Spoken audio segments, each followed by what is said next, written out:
Go. Verbal and nonverbal communications are very important aspects of communication. Verbal is pretty straightforward. It's what I'm doing right now, communicating through my words. Yeah, it could be really in any language, English, Spanish, things like that. Nonverbal gets a little trickier, however. It could be something like American Sign Language. If I wanted to reference your hat, it could be as simple as pointing towards my hat. Some scenarios are, for verbal communication, it could be going into a local pizza place, ordering a pizza, talking back and forth with the person who's running the register. Nonverbal can get a little harder to explain. The example I'd like to use is from my old job, where I worked with a lot of families who would come and go throughout the summer. One family that came in often, they were mute, they could not speak any kind of like vocal language. Whenever we would communicate, they came in 2 or 3 times a week. We had to gesture to different products, different things like that. Hand gestures, point to different colors. Once we've done it the first time or two, we got it down pretty well, but it was really hard, the first time or two we tried to communicate on both ends. But nonverbal is by far the more difficult way to communicate with other people, and there are very many directions it can take. Words, when functioning as symbols in language, have three distinct characteristics that help inform us of how they function. They are arbitrary, meaning they're not always logically connected to what they represent. For example, the word mouse. It can either be referring to the animal or the computer accessory, but without further context, we can't really be sure. They are also ambiguous, meaning that their meaning is not always clearly defined or fixed. For example, for a concept like love, we all have a general idea of what it is, but exact definitions may differ from person to person. They are also abstract, meaning that they're not tangible, that these words are just representations and not actually the thing itself. Going back to the word mouse, regardless of whether we're referring to the animal or their accessory, the word is not actually a physical representation of either of the two possibilities. With this idea of symbols in mind, as an important part of nonverbal communication, symbols serve a variety of functions.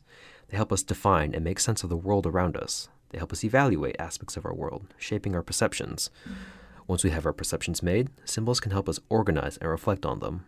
For example, in a study conducted in spring of 2007, researchers found that the use of symbols to convey a desired format for month and year regarding reporting the date in surveys greatly increases the percentage of respondents using the desired format, going on to state that the symbols convey additional information to respondents and communicate that information in a shorthand that might otherwise take several words or even sentences to explain.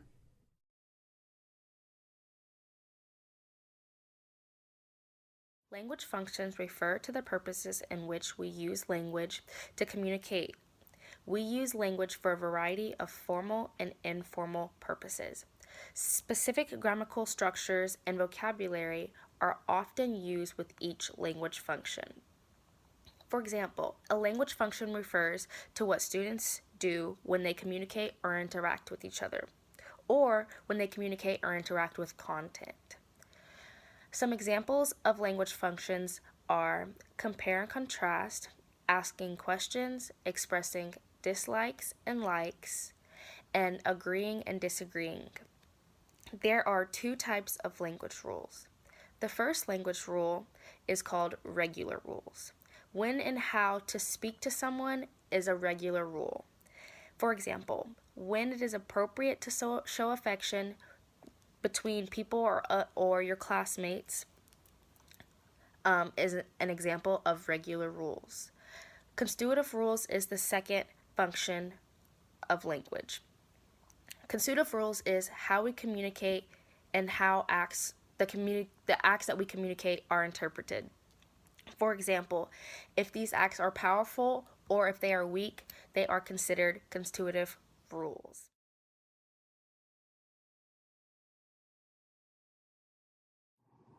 My name is Justin Chi, and today we'll be talking about what exactly nonverbal communication is.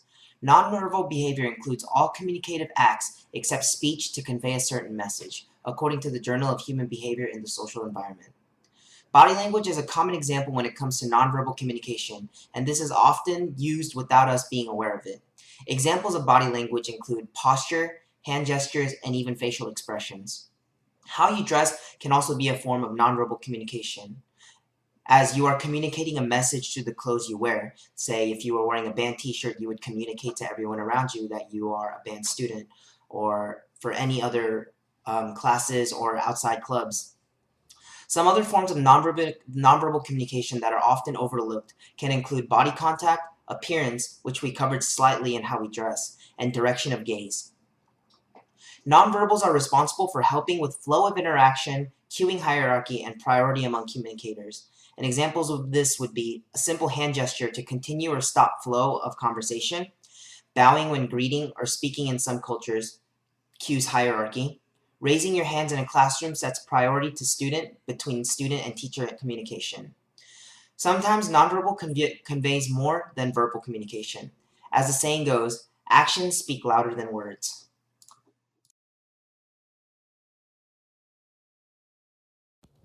Lastly, nonverbal communication and verbal communication have quite a few similarities and differences. The differences begin with the fact that verbal communication involves words. These may be spoken, written, or signed. Through nonverbal communication, it involves gestures that may involve touching, your facial expressions, eye contact, and posture. Through a study from the fundamentals of verbal and nonverbal communication and the biometric issue, it actually states that pointing enhances communication in regards to nonverbal communication and verbal communication when it involves an action or an object. Some similarities include that there's still a process of a receiver and a sender, as well as that both nonverbal and verbal communication involves emotion and exchange of ideas and thoughts.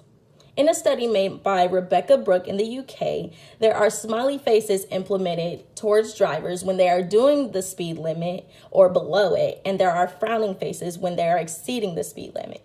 And due to these signs being on the roadways, it has actually reduced the amount of speeding by 53%.